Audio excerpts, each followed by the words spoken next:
Immunology லெசனில் நம்ம வந்து இன்னேட் இம்யூனிட்டி, அக்கையோட இம்யூனிட்டி பார்த்தோம். இன்னேட் இம்யூனிட்டியில் என்னென்ன டிவிஷன்லாம் இருக்குன்னு பார்த்தோம். அக்கையோட இம்யூனிட்டியில் cell mediated immunity, humoral immunity அதெல்லாம் பற்றி பார்த்தோம். அந்த இம்யூனிட்டியில் 2 டைப் இருக்குது, ஆக்டிவ், பாசிவ். அடாப்டிவ் இம்யூனிட்டியில் அக்கையோட இம்யூனிட்டியில் 2 டிவிஷன் நம்ம பார்க்க போகிறோம். அக்கையோட இம்யூனிட்டினா என்ன? ஒரு உயிரினம் பிறந்த பிறகு தன் வாழ்நாளில் பெறப்பட்ட நோய் தடைக்காப்பு. The resistance developed by man during his life is known as acquired immunities. இதில் வந்து ஆக்டிவ், பாசிவ். ஆக்டிவ்னா செயலாக்க நோய் தடைக்காப்பு, பாசிவ்னா மந்தமான நோய் தடைக்காப்பு.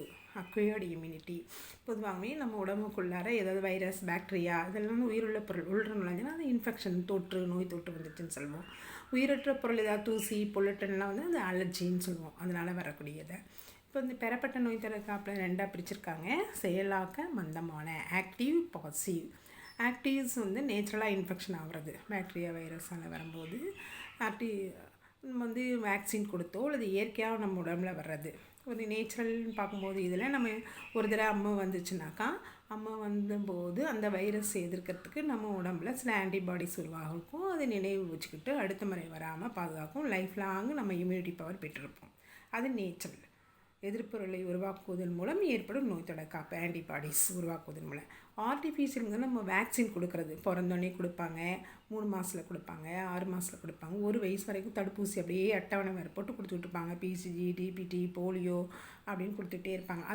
அது கொடுக்கறதுனால லைஃப் லாங்கில் உங்களுக்கு அந்த நோய் வராமல் தடுக்கப்படுகிறது. இதுதான் வந்து ஆக்டிவ்.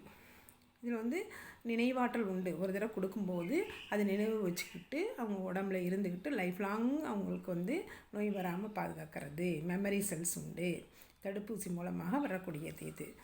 மந்தமான நோய் தடுக்காப்பு அப்படிங்கிறதா என்ன? அதுலேயும் நேச்சுரல், ஆர்டிஃபிஷியல் இருக்குது. நேச்சுரல் வந்து அம்மா தாய்ப்பால்லேருந்து இம்யூனோகுளோபின் ஜி மூலமாக வரக்கூடியது.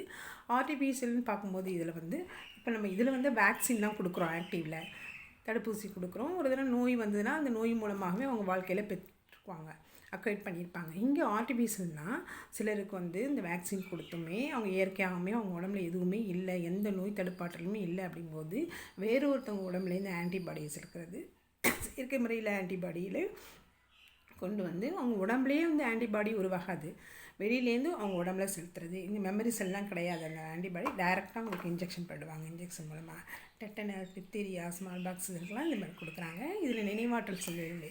இப்போ இது உங்களுக்கு புரியணும் அப்படின்னாக்கா, நம்ம ஒரு வைரஸ் நம்ம உடம்புக்குள்ளார வருது அப்படின்னாக்கா, நம்ம ஏற்கனவே வேக்சின் கொடுத்துருந்தோம்னா அது ஆக்டிவ் ஆகி அந்த வைரஸை கொன்னுடும்.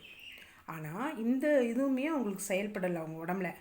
அப்படிங்கும்போது வெளியிலேருந்து இம்யூனாலஜி செல்லை வந்து வேறு ஒருத்தவங்க உடம்புலேருந்து அவங்களுக்கு இன்ஜெக்ஷனாக டைரெக்டாக அதுலேருந்து செயற்கை முறையில் ஆன்டிபாடிஸே அவங்க உடம்புல செலுத்துகிறாங்க இல்லையா, அது பேர் மந்தமான நோய் தடைக்காப்பு அல்லது பாசிவ் நோய் தடைக்காப்புன்னு சொல்லுவாங்க. இங்கே மெமரி செல் கிடையாது, இங்கே ஆக்டிவில் மெமரி செல் உண்டு. ஸோ உங்கள் புக்கில் இது